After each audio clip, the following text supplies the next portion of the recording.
You know what it's like to wake up in the middle of the night with a vivid dream? And you know how if you don't have a pencil and pad by the bed, it will be completely gone by the next morning.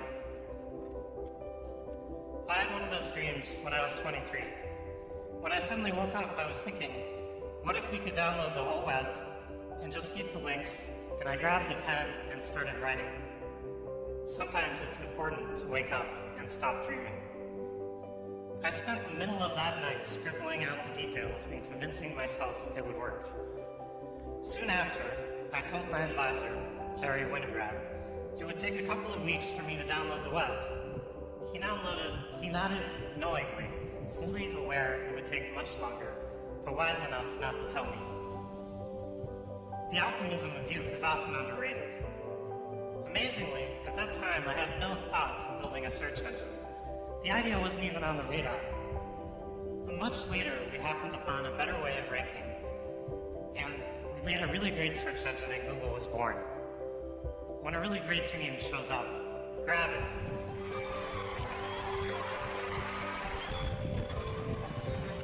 I think it is often easier to make progress on mega ambitious dreams. I know that sounds completely nuts, but since no one else is crazy enough to do it, you have little competition.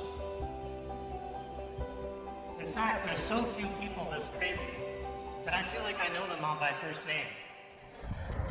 They all travel as if they're pack dogs, and they stick to each other like glue. The best people want to work on the big challenges. That is what happened with Google. Our mission is to organize the world's information and make it universally accessible and useful. How can that not get you excited? We almost didn't start Google, actually, because my co-founder Sergey and I were too worried about dropping out of the PhD program. None of you have that issue, it seems.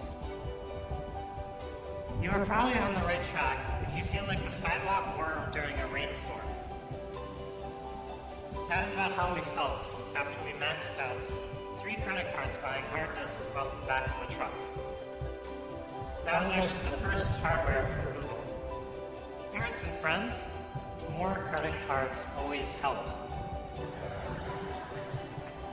What is the one-sentence summary of how you change the world? Always work hard on something uncomfortably exciting. As a PhD student, I actually had 3 projects I wanted to work on. Thank goodness my advisor said, why don't you work on the web for a while?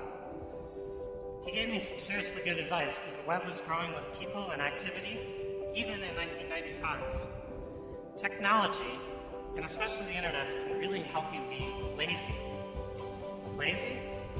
What I mean is a group of 3 people can write software that then millions can use and enjoy. Can 3 people answer the phone a million times? Find the leverage in the world so you can be truly lazy.